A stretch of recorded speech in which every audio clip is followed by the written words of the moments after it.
Hey everyone, how's it going? This is Azren, the language nerd here, as always.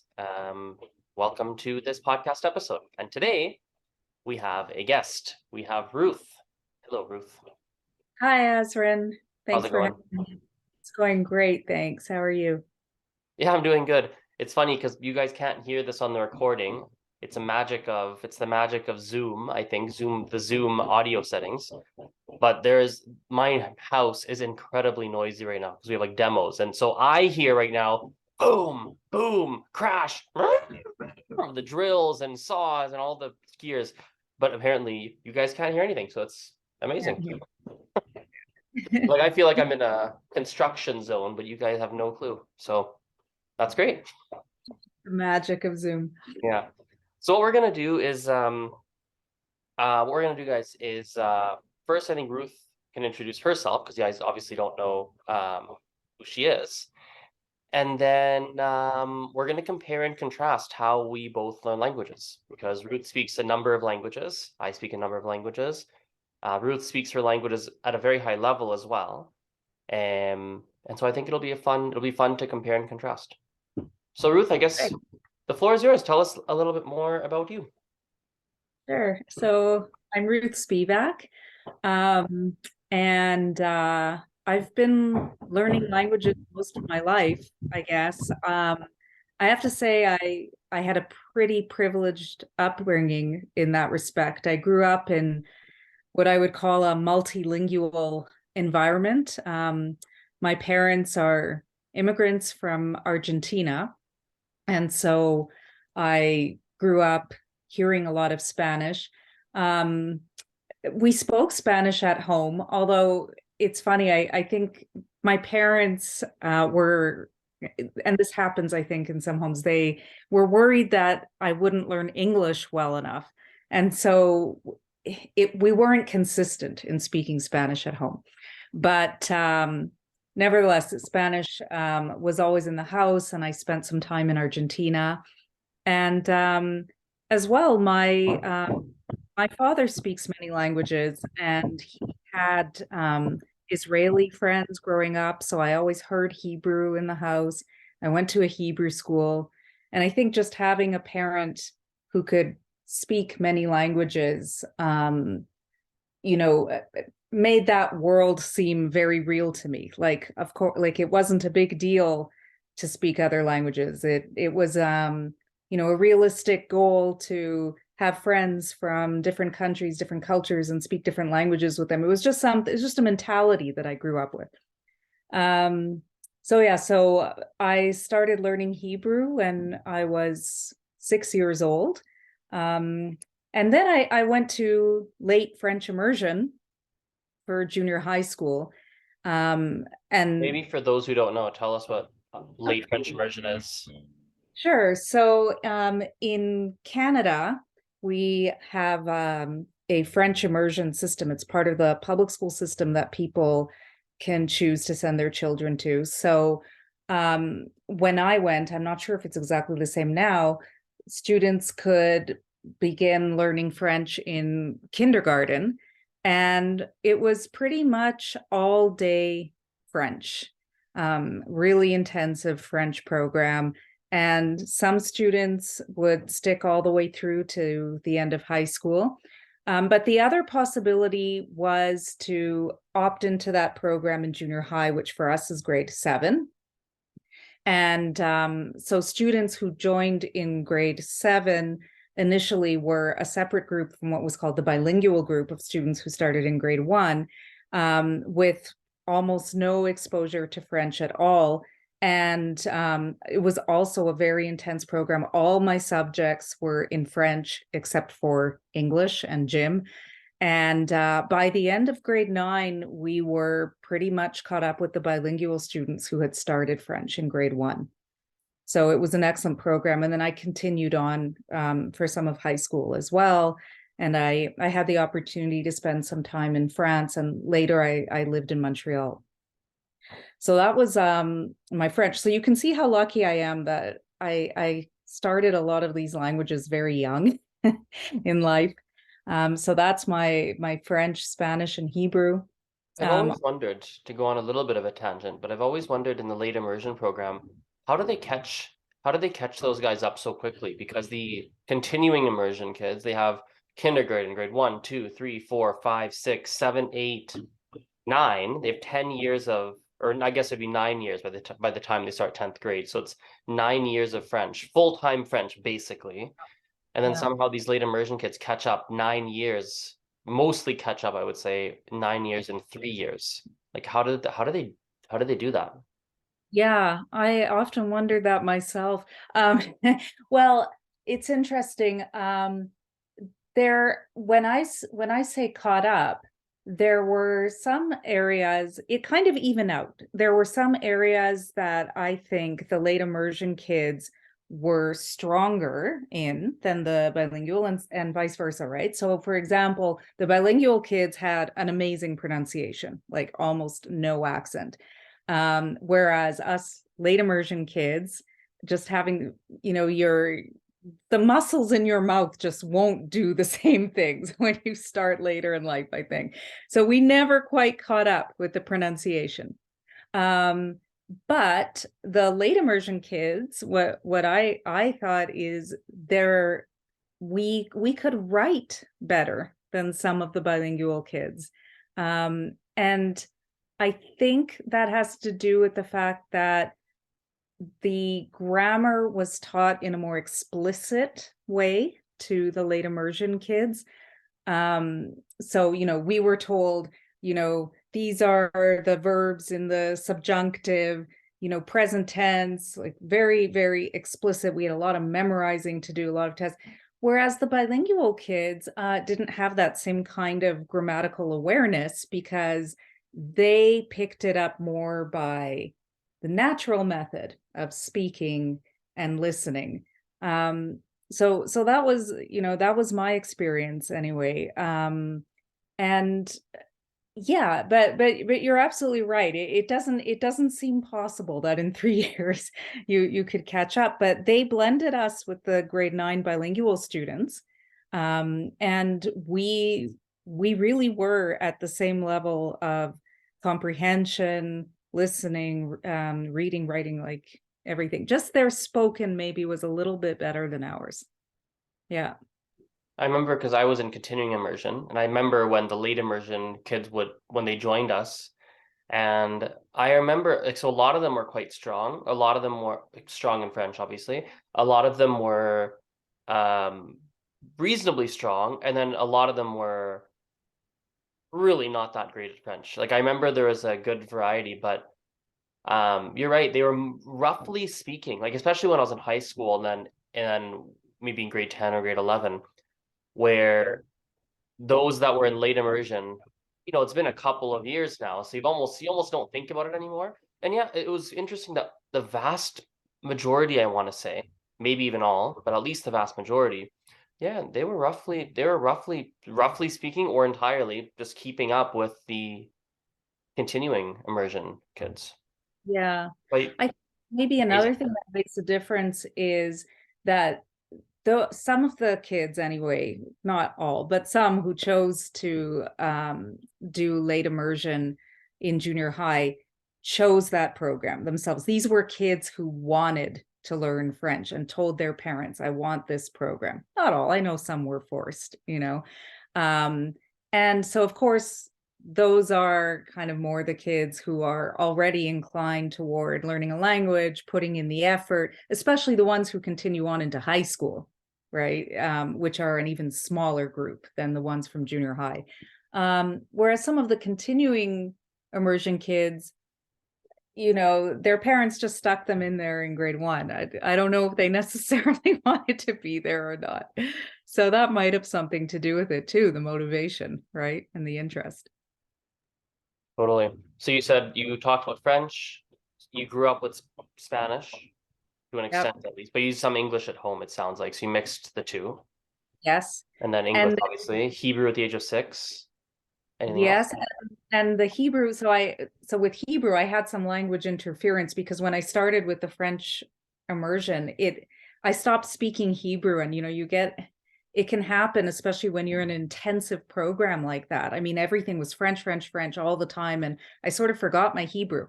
And when I was in university, I went back to it. And I did a degree in Jewish studies. And so I started taking my Hebrew pretty seriously. I went to Israel a few times and, you know, that sort of thing. So that was for the Hebrew. Then Italian, I started about 5 years ago. So Italian and Spanish and, you know, Italian and French, of course, have a lot of similarities. But I think people just think if you speak Spanish, you can pick up Italian, but I can tell you that is absolutely not true. It can take you only so far. Especially as you start getting more advanced and you want to start speaking at a more sophisticated level and reading literature. So it's, you know, I'm at a pretty advanced level now, but I've put a lot of effort into it. I can't say that it came easy. It's an ongoing process. I take private lessons. I listen to tons of podcasts. I read, and that's kind of that's been my approach for all my languages. I mean, you know, you put a lot of effort, but then you can't, but it's not like you attain, at least in my experience, like you attain a certain level and you can just let it go, right? It's like plants. You gotta keep watering them, and if you don't, if you neglect any of them, they starve pretty quickly. The level starts to deteriorate. So yeah, so Italian started as an adult, and it's it is a very different experience from learning a language as a child, for sure, where you have this unlimited amount of time that, you know, it seems like, you know, you're in school for 7 hours speaking the language all the time. You have to create, you know, that kind of feeling, that kind of environment for yourself, even if it's only 1 hour a day as an adult. So that's for Italian. And then I also learned Latin as an adult. I started at university. I did my master's in classics.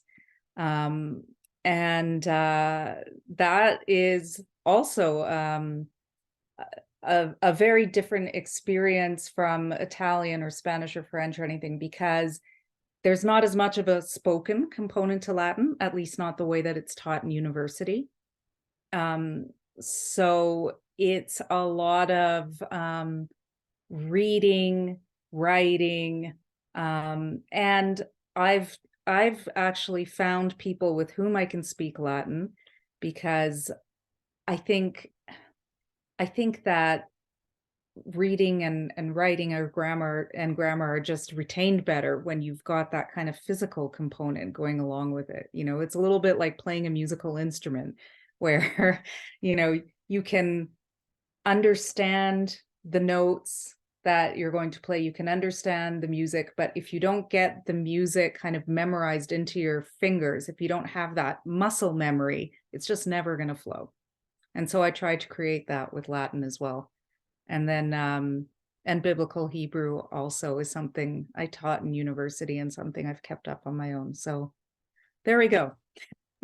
And what's really interesting to me is that you speak all of your languages at a very high level. It's not like you speak so English, French, Spanish, Hebrew, Latin, Italian, right? 6 languages. It's not like you speak those six and they're all like intermediate. You speak all of them very fluently, no? Well, I don't speak all of them, I would say, very fluently.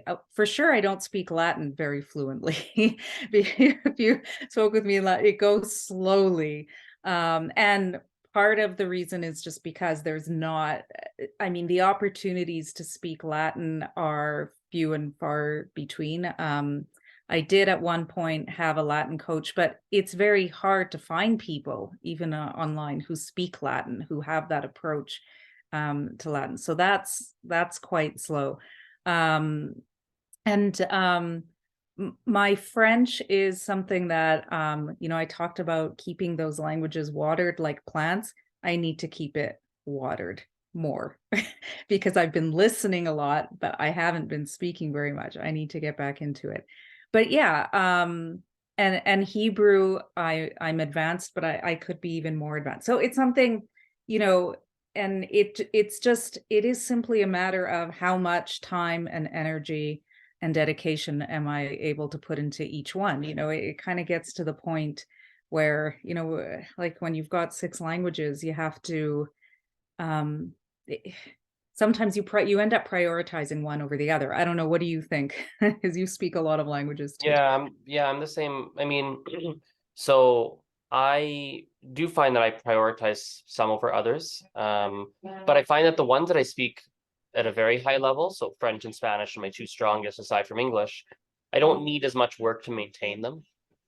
Um, yeah, I don't need as much to maintain them. So I don't need to actively every day use it or study it. Like I could basically go, I could go 3, 4 years with only basically using it with students, or every now and then I wouldn't even notice really big decline, right? And all it really takes is maybe every few years, one intensive experience, whether it's traveling to France or maybe taking a month of private classes or something, 2 months of private classes. Like it doesn't take much to very quickly get it back up to where it used to be. Yeah, So it absolutely. drops off 3%. It's like it drops off 3%. Whereas if you're a beginner, at least for me, if I'm a beginner in a language and then I stop studying it and then I go back to it, it's like I'm almost like I'm starting from scratch. Not exactly starting from scratch, but I lose it way faster, I think. Yeah. Yeah, no, I agree with you. Um, but I think it is important to, even if it is only once a year or whatever it is, to make sure, at least for me, like to make sure that I am having some kind of immersive experience, that I am speaking with native speakers, because otherwise I think I can get lazy with it almost, you know. Oh yeah, like and and then I notice it when I'm reading literature, right? Like, oh, I forgot what this word means. Like it's okay. I mean, even in English, when I read, I won't necessarily know 100% of the words, that I'm, because people can write at a very sophisticated level and everything. But it's just something I like to keep in the back of my mind, that I shouldn't, just because I'm fluent or near fluent, I shouldn't just sit back and take that for granted. So leaving Latin aside, since it's not really a language we speak very often, but for the other languages, how would you rank from most fluent to least fluent for yourself? Um, I would go Spanish, Hebrew. I'm leaving English aside, okay? Yeah. Spanish, Hebrew. I don't know where to put the Italian and French now. I think I might put Italian before French for speaking, although I think I could catch up with my French pretty quickly again if I just like did some kind of immersive Mm-hmm. experience. Let's just say Spanish, Hebrew, Italian, French. Yeah. Spanish, Hebrew, Italian, French. And Yeah. I think I might be remembering this wrong, and if I am, correct me. But I think you were telling me once that you have approximately in each of those languages a C, like a C1 level. Is that right? Approximately? Well, Spanish, I would say I'm pretty much almost native. Okay. Um, I say almost just because my accent sometimes it's not perfect. Like sometimes people, if I'm in Argentina, people say, what part of Argentina are you Mm, from? Where are you? Um, yeah, and yeah, kind of like Hebrew, I would say, like, yeah, Hebrew, Italian, like C1, French. I don't know where to put my right, French now, but I understand absolutely everything, and I listen to podcasts and the radio, and I read all the time. I just haven't spoken in a while. right. It'd be like if you did like a month, you'd be at a C1, something like that, roughly Probably. speaking. Yeah. Yeah.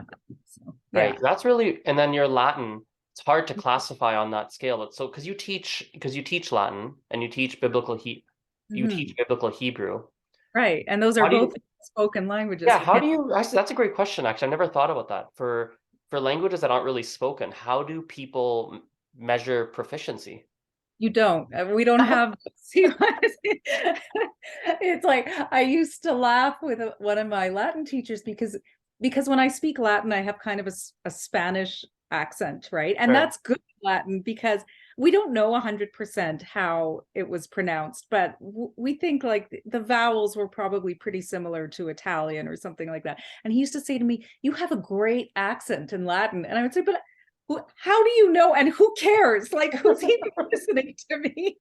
But um, yeah, you don't. I mean, I guess for if you're gonna teach Latin at a high level, or I guess read Latin at a high level, it shouldn't take you hours to get through a page of Cicero. And that's kind of how you measure. It's Hmm. sort of boring and lame, but it's like, how quickly can you understand what you're reading, which is Right. no small task in Latin, right? Like, there's a reason why kids used to think that, when it was a required subject, that Latin was torture time, because there was a lot of grammatical analysis involved. And the word order is, I mean, in English, we kind of have subject, verb, object, like it's a pretty consistent word order, and same in the Romance languages too. But in Latin, it's very flexible because of the way the language works with declensions, meaning that nouns have endings, right? And the reason why nouns have endings is the endings indicate the function of the noun in the sentence. So, like, is this noun acting as a subject, object? You're nodding your head like you're very, you would probably know other languages where this happens. Would I want to hear about. But you know, when, even though the Romance languages are direct descendants of Latin, the first thing they did was to get rid of the declensions. So smart. But it makes it much easier. But the declensions really complicate things, because you look at a sentence and you're not sure, like, just because a word begins the sentence, that doesn't mean it's the subject of the sentence. It could be an object, it could be an indirect object. And that happens with adjectives. The verbs are also, they're very inflected, lots of endings. And so you have to always be on your toes. And there's always this, it's a little bit like going through molasses sometimes, like where you want to be free of this. You want it to just come naturally to you. And that's the challenge of Latin, is to be able to look at those declensions and reorder everything in your head right away.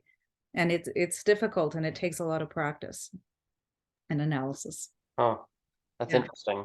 I feel like it's more maybe more analytical than other languages. For example, if someone were to learn, pick any spoken language, really, like Japanese or French or Spanish or English, whatever language, there are a Mhm. lot of people who maybe have the personality type where they throw themselves in an immersive situation and they learn just by being there. It's almost like throwing someone in the deep end of the pool and they start to flail around and they learn how to swim.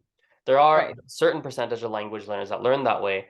And it's not exactly an analytical process. It's more of an experiential process, right? They try and say something, it doesn't work, and they go, "Oh, that didn't work."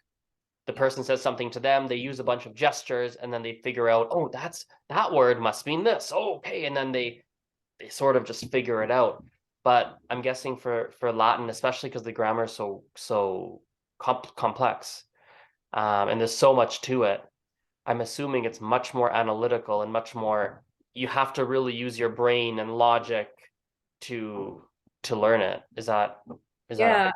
absolutely. And I think the other big piece is that people don't speak Latin as their first language anymore. Like, I can't imagine that children in ancient Rome couldn't say a word until they memorized all the tables of declensions, right?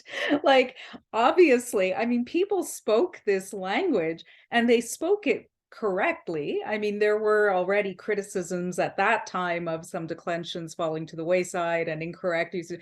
So, but I mean, certainly the educated classes and their children spoke it like that. Um, but we don't, that piece is missing now. So it would be kind of an interesting experiment, like, I should now have a child and isolate that child from the rest of the world and speak only Latin to that child. What would happen? you know, There might be some um, ethical issues, but yes. might be some ethical issues, but that child would be fluent in Latin, so it would be worth it.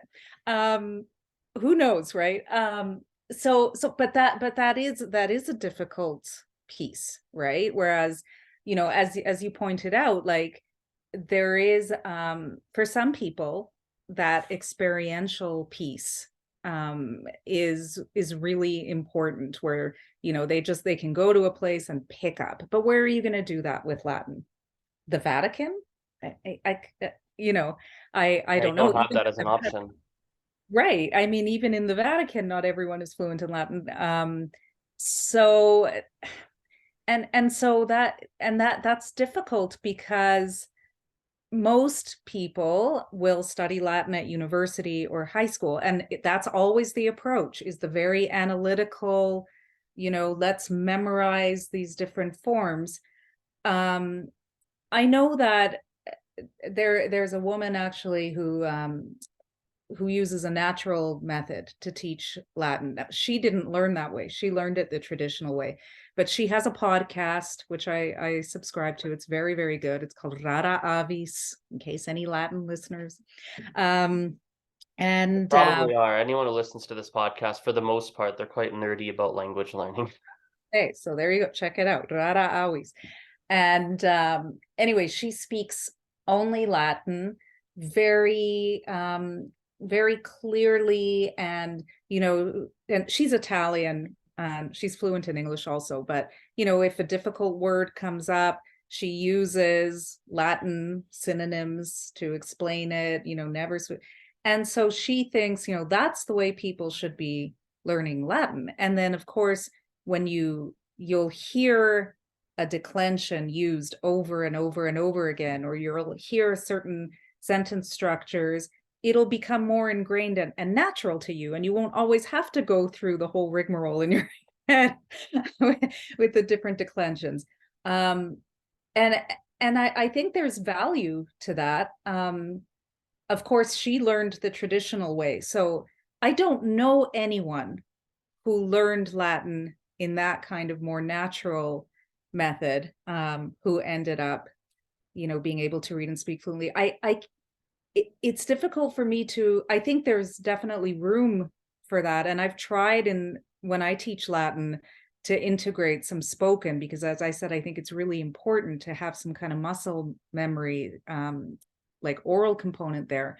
But I can't imagine getting away with doing zero conjugations and declensions, because it is such an analytical structured language. But Well, this might be a nice transition. So, I've been wanting to ask you about this even just personally for a while. Because it's rare to find someone who speaks multiple languages, more than just one or two, and they speak them all at an advanced level. That's not common to find that. At least for me, it's not something I encounter every day.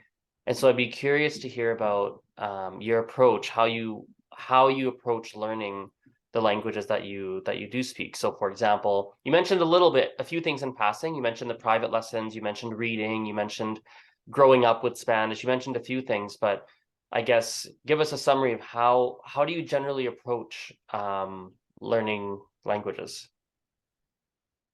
that's a good question. I will tell you, but I'm really nerdy, so I don't know if this is for everybody. And I just want to put out there that I don't think there is one right approach to learning a language. I think it's so personal, and because everyone learns differently, and you kind of have to, that's actually an important part of learning a language, is figuring out how best you learn. I think that's very individual, but I'm very nerdy in the sense that I love grammar. And I always think of a language as a system. almost like the rules of a game. And so for me, I need to first understand how the system works and the rules of the system and feel comfortable with that before I can really think about speaking. And that's probably the complete opposite of the experiential process that you were talking about. The experiential process does not work for me. I don't know why. If you threw me into a country where I spoke nothing, I mean, I guess eventually I would, hear things and pick it up, but I would be really annoyed because if that were the only thing, because I would want to understand the grammar. I would want to understand how this language works. I almost don't trust myself when I just hear something. I need to, well, how is that written? Why is it like that? So I always start with the grammar, and I usually start by myself without a teacher. I will do some research into different grammar books, exercises, and I'll go from there.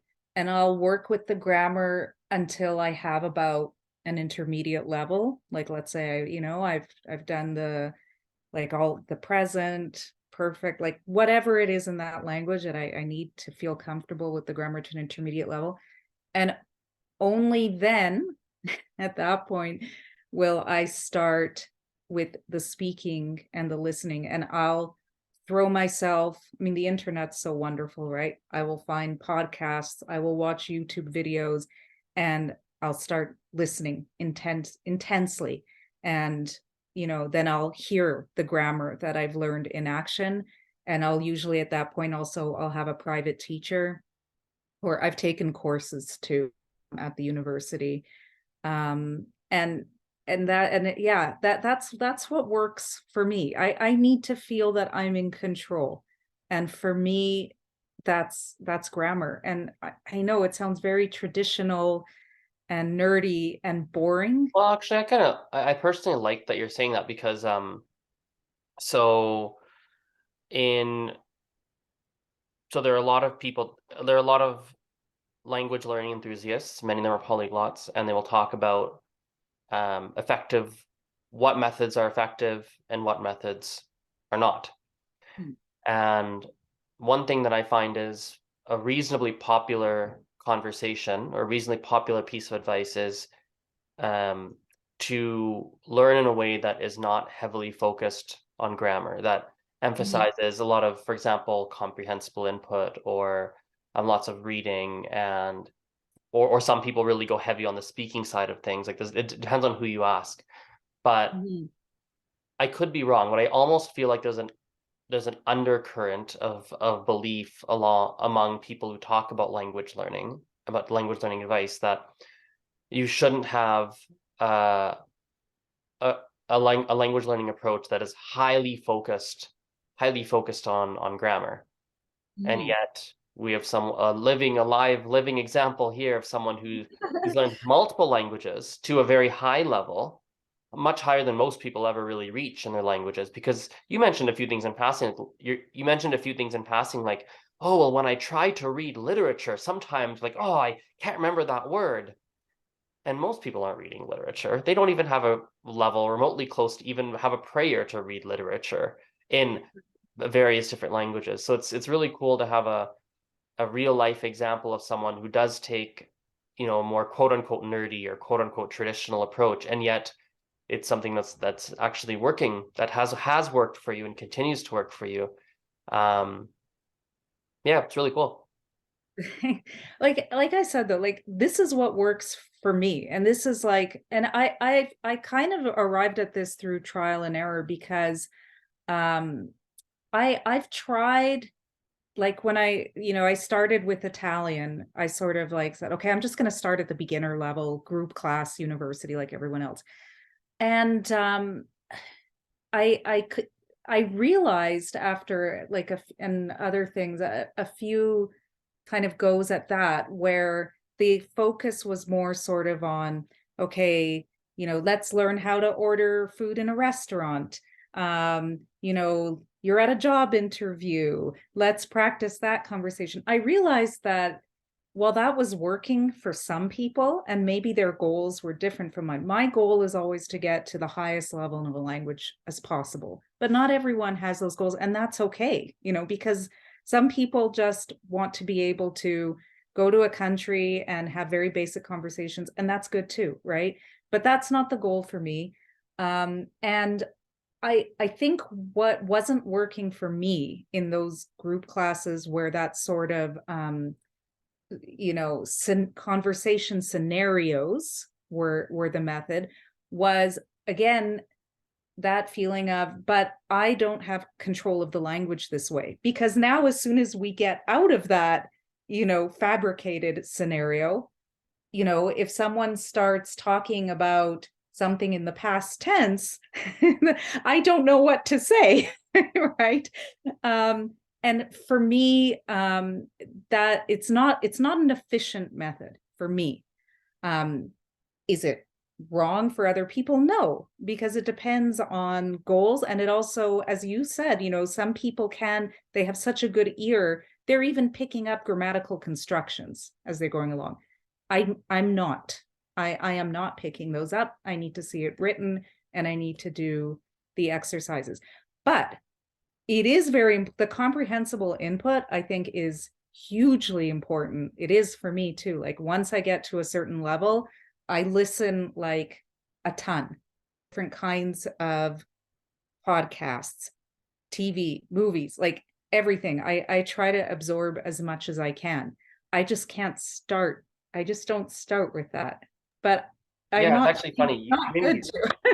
You made me think of something very interesting, actually. So I run a Facebook group that's called the Language Learning Nerds. Mhm. There are about 200,000, roughly speaking, as we're recording this, about 200,000 people in that group. And I'll read comments under certain posts about when people post in the group, I'll often read the comments. And a comment I see pretty regularly is something when people talk about approaches to learn languages. I see people that leave comments that are something to the effect of, oh, no, even from day one, right? You just need to get that comprehensible input and your brain figures the grammar out. And I think potentially, I think so. It could be true. I think so. But it's cool that you have a different approach with the Yeah, grammar. my brain doesn't do that. Does yours? Do you start? Well, okay, so there's two things. So first of all, I want to comment on your grammar approach, and then I'll answer that question. So, because an analogy I've used for a few years now when it comes to grammar study in particular is I really like the analogy of grammar like salt. That grammar is an analogous to salt. Some people, they eat their food and they just put a tiny bit of salt on their food. Maybe even like, it's funny, there's someone I know who put so little salt in her food that it blows my mind. I can't believe how she eats food. Like, literally, it's almost like no salt. And I think to myself, how are you eating that pasta? There's like literally no salt. And some people are like dumping so much salt, you're like, oh my God, you're gonna get a heart attack today. But people have different salt preferences, and that's cool. And I think for grammar, I think that works the same way. You can kind of sprinkle some grammar study on. You can really load up on that salt. Like, it's actually it's totally up to you. I think it all can work, but I do think that zero salt, aka zero grammatical study, is generally not a good idea. Because if you sprinkle a tiny bit on, even if you hate grammar, but you sprinkle in 3% of grammar study into your routine, I think it's gonna help you a lot. It's gonna help you a lot. It's gonna help solidify things in your brain that were not solidified before. So now, in terms of the other question of, can I learn with comprehensible input right from day one? I probably could. I think I definitely could. It's not something I've gone out and tried, to say, let me learn only from comprehensible input from day one and let me try to learn a language that way. I think I probably could, but it's not how I typically approach it. So you do a mix of Yeah, grammar. my approach, generally speaking, looks something like this. When I first want to learn a language, it usually starts by me becoming interested in the culture of the language in some way, shape, or form. Could be a particular singer or an actor. It could be a song. It could be I just thought it sounded cool. It could be that I met someone from a country. Like there's something that kind of might spark it. Yeah. From there, I'll watch YouTube videos, usually YouTube videos, either about the language, where it's like teaching the language, for example, or sometimes they're just videos that incorporate the language. For example, songs. I might listen to a lot of songs, or I might just watch interviews or something with some famous people that speak the language. And I have no idea what they're saying, but I'm just listening and I'm getting my feet wet in the language. Right. From there, I'll typically take a group class, private class, depends on what I can find and what's available for different languages. There's different things available that fit my schedule. But I'll usually take a class, and I'll take a lot of classes for the most part. I'll take over years and years, I'll take a lot of classes. I'll always incorporate intensive bursts, typically through travel. So I'll save up for a year or two, and then not move, but visit a country for like 3 weeks or 4 weeks, something like that, and immerse myself completely. Often I'll take intensive lessons while I'm there, or I'll at least try and find something that takes up the bulk of my time. So it could be, I don't know, when I was in Peru, I was volunteering in a school. When I went to Taiwan, Taipei, most recently, I was doing one Mandarin class a day, but then I was teaching an hour and a half of English a day. I did some school presentations in Mandarin where I volunteered in some schools and talked about Canada. So I kind of had a schedule set up that kept me using Mandarin for the bulk or all of the day. So I'll try to find some way that I can keep myself mostly or entirely in that target language while I'm traveling. If for one reason or another I can't travel, I'll do that intensive burst from home. And I'll typically do that by taking 2, 3, 4 hours of classes a day, every day of the week. And I might do it group classes, it might be private, but I'll still save up for a year or two and then spend all that money on a whole bunch of classes for like a month or something. Yeah. And then lastly, I incorporate quite a bit of self-study. So it could be self-study in the form of uh, in the form of something more traditional, like I'm reading up on a grammar rule, or I'm watching videos of how to pronounce this one particular sound, or it might be something that's less formal, where I'm watching something on Netflix and I'm pausing when there's words I don't know, or re-listening and trying to understand without looking at the subtitles, or it could be something more in the line of comprehensible input. So, a good example was during the pandemic, there's a Singaporean singer who sings Mandarin songs. She was doing this one woman radio show, basically. It was like very low tech. She just literally had her camera going. She would like play her guitar, sing a song, chit chat, kind of read the live stream comments, sing another song, play her guitar, right? Read live stream, kind of talk. It's like a one woman radio show, and she did it during the pandemic. And I would listen to it. And in the initial days, I understood probably, I don't know, 30, 40% of what she's saying, something like that, when she was talking. And then I would just listen to it, every day, every few days. And then over a span of months, like I just could understand almost all of it. It just kind of happened like magic. I was like, whoa, it was really cool. So I'll have some form of self-study. Some is more formal, some is less formal. And last but not least, for me, I obsess over pronunciation. That's one thing that's quite unique about me, is when I learn a language, I am dedicated to having such a good pronunciation that once I'm at an advanced level, you wouldn't know if I'm a native speaker or not. You would think I am, unless you looked at me and thought, you don't look like a native speaker, but you sound like it. So That's I really obsess over it. unusual, actually. Why, I'm just curious, why is that aspect of language learning such a priority for you? I'd have to guess. I have an educated guess, but I don't actually know. My educated guess is probably that when I was 15 years old, I spent 3 months in France Mhm. on an exchange trip. Now, two things happened during this whole trip that are noteworthy. Um, the first one is that when I was in France, people commented about my accent in French. Now, I actually had very strong French, and people did say that, like the family I was living with, they were very impressed with my French, and even now I'm still in touch with them. They will say like, "Yeah, when you came, your French was actually really good." But they would still sometimes make comments like, "Oh, we don't pronounce that word that way," or "Oh, this vowel sound is said like this." Sometimes it wouldn't even be correcting me. Like I would ask like, hey, how do you pronounce this word? And they would say, oh, you say it like this. And in my head, I think, oh, I always thought it was like that. Oh, maybe I've got that wrong.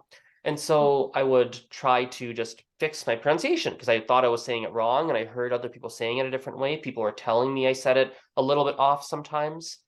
And also just by sheer coincidence, I suppose, the family I was living with, they're not language teachers, but they could be very good at teaching language. Like they really have a knack for it. The way I teach people to pronounce French R's, because if I were to start a business that's not the business I have now, I would start a business that's strictly about teaching French R's, and I make a lot of money. I'm serious. That would be a single product I would have, and there are very few people who are better at teaching Is French it R's the than me. French R's or the Quebecois R's? Because they're different. It's like a or Yeah, those that are the sound, right? French ones. Yeah. Yeah, Well, coming from Hebrew, that's Israelis actually often have an excellent French pronunciation. They don't have right. they know the R's already. Right, and it's Yeah. not even a French R. It's not. They're That's the wrong Yeah, yeah. term for it. But it's Yeah, that no, sound, right? guttural, whatever. Yeah, Yeah. yeah.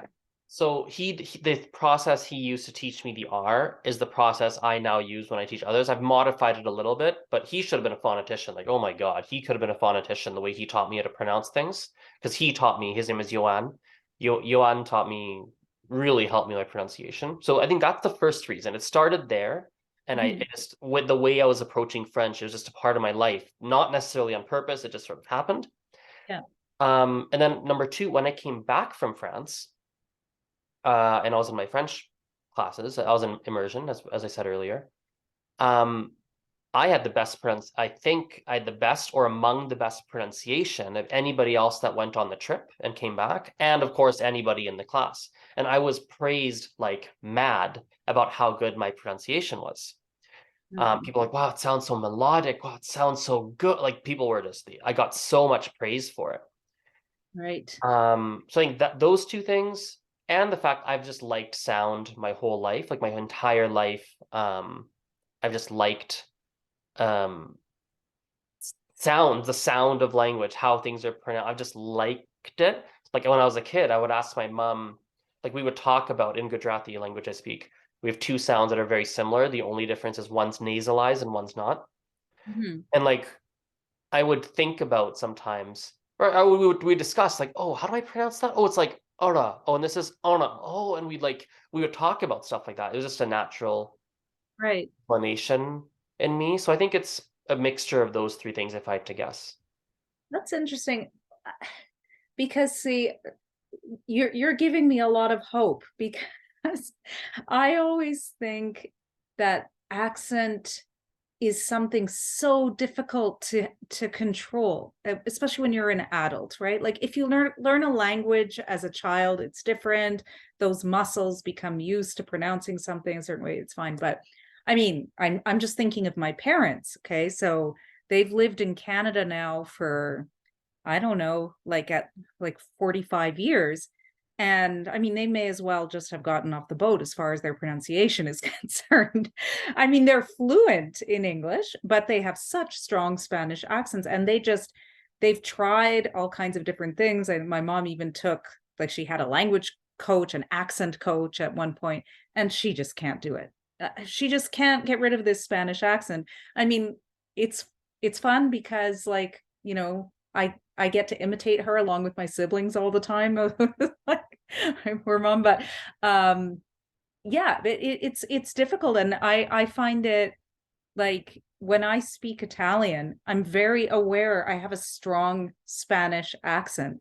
Now, luckily, the difference, it's not an offensive difference, but it still is very obvious that that's the background I'm coming from, and I'm not a native Italian speaker for sure. And I don't know how to get rid of it. I, I, I listen to so much Italian, and I don't know what I'm doing wrong. You're giving me a lot of hope. Maybe I need to like consciously make that more of a goal instead of just thinking it's going to naturally happen one day. Well, I think for me, like what helped me was so I think I've studied phonetics, which has helped a lot. Hmm. Um, I also um like how do I say this? It's a big focus of my study. The same way that some people will like sit there and drill grammar. Like if you really like grammar, you might drill it. You might do grammar on paper and do grammar drills, conjugation drills. Like I will for years, I might drill one sound for years. Like I couldn't roll my R's for like 4 years. And for like 4 years, I would practice R's. I'd be like, sometimes I'd practice it like in the shower. I'd be like, and for like years, like all that comes out is like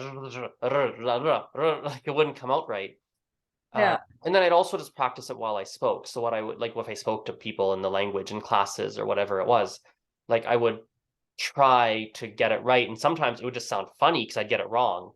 And I would try and say it and I would get it wrong. And it would just, they'd be like, what did you say? Because sometimes what you can do is if you say it with your accent, let's say you say, I'll say a sentence in Spanish like, oh, me gusta mucho los perros, right? Right. Me gustan mucho los perros or whatever, right? You know exactly what I said, but I have a thick accent. But if you're trying to fix the accent, you might misfire and they don't know what you said because Right. you said the sound so wrong. They're like, what? What did you say? Like if you said, me gustan mucho los perros, and you're like, los Huh? qué? Yeah. And it's like, crap. So sometimes that would happen.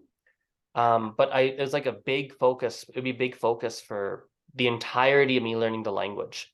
As I got better in the language, my pronunciation would get better because there's an art to pronunciation. There's the science of pronunciation, which is, can you pronounce all the sounds?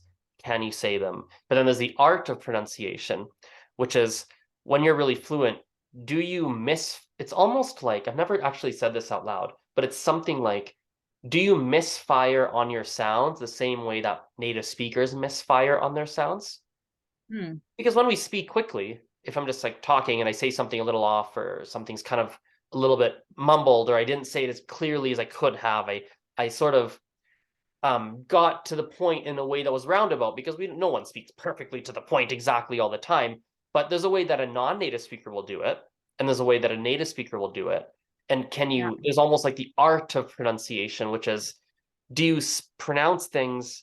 Here's a good way to think of it. I've got a friend who, I've known this guy for a long time. And I remember when we were in high school, he grew up with a francophone household. And he would speak French, and you would know he's not French, but he pronounced every single sound perfect. He can say every sound, every word.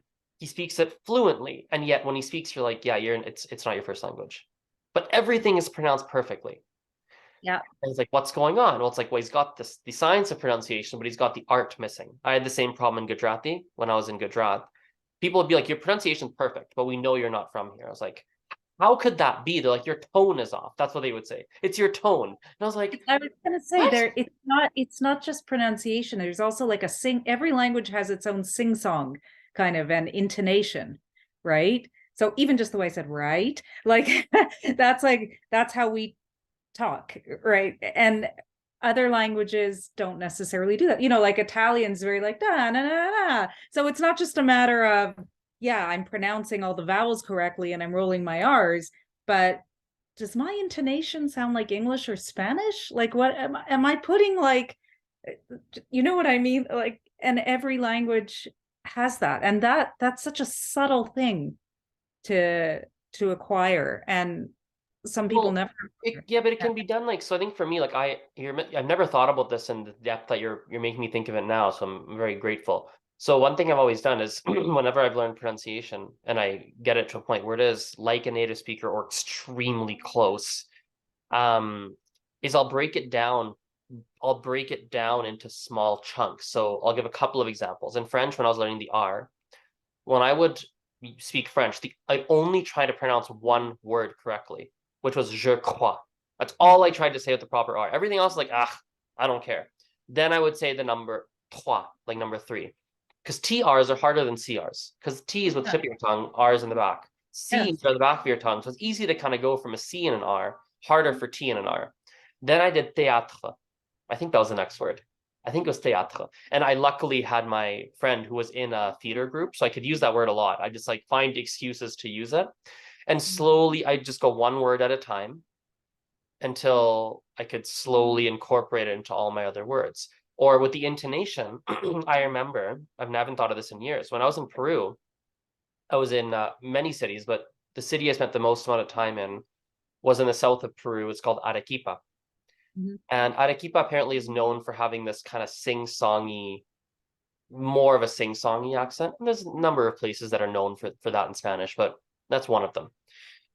And so I would say certain sentences on purpose with their sing-songy accent. Not everything I ever said, but I'd pick certain, I would hear things like, oh, or maybe they would even tell me sometimes. Sometimes I wouldn't hear it. Sometimes someone would tell me, or I wouldn't understand them, and I'd say, "What?"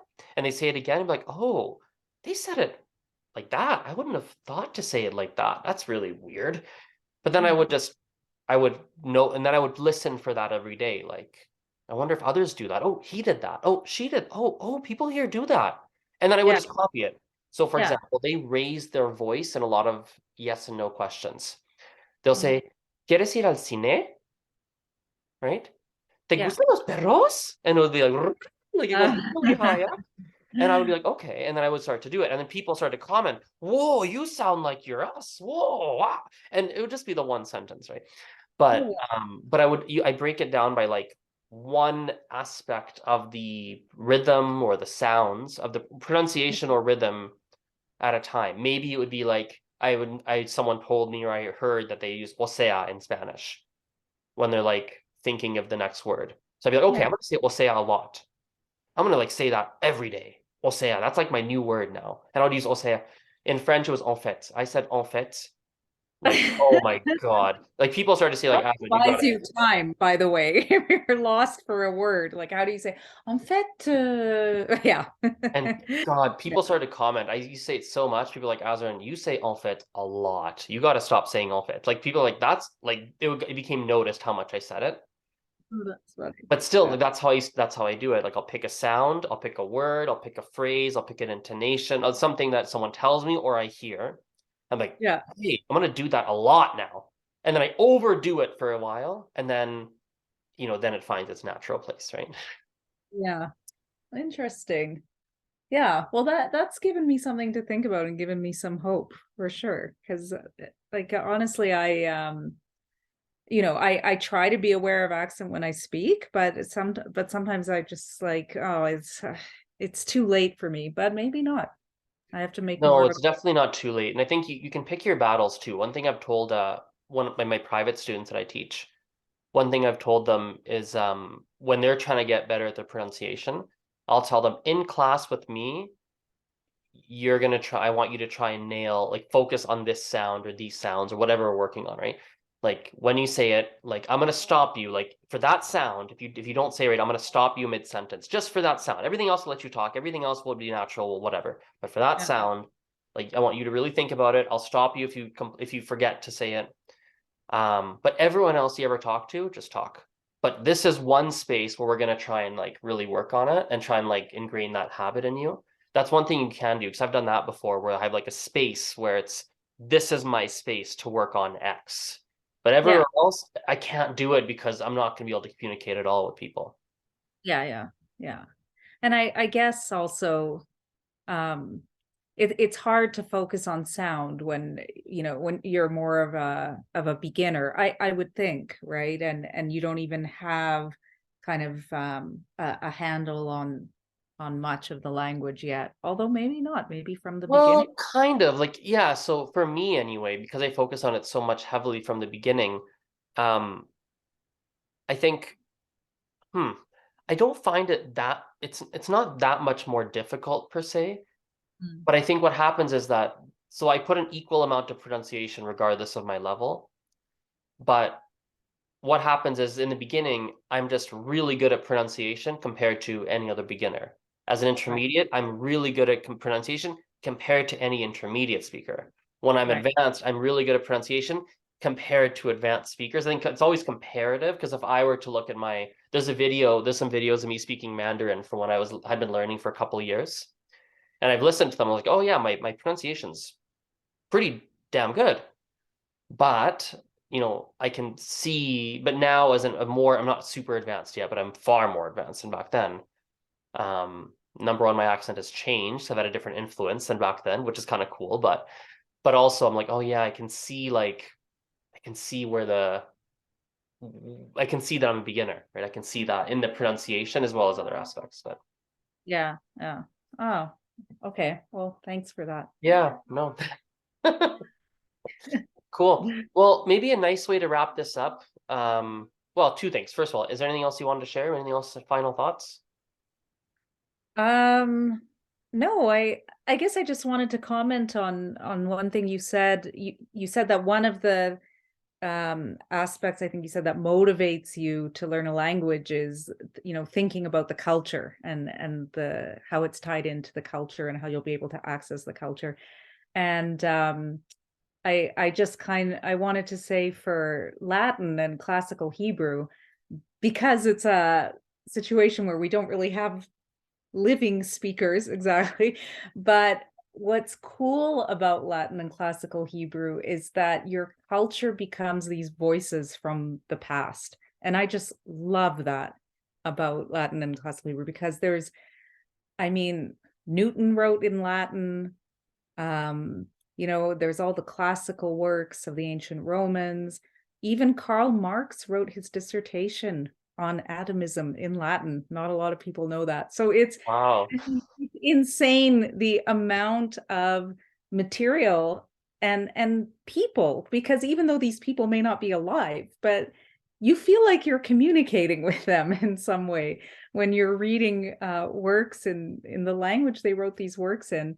And same with classical Hebrew. Like it's really a whole other experience to read the Bible in its original language, at least the Old Testament or the Hebrew Bible. It's like you have this screen or something removed, and you're right in there. You're right in that culture. So that's something that I find very beautiful and motivating. Even about those so-called dead languages. They're not really dead to me. They're alive because I'm communicating with that culture. Totally.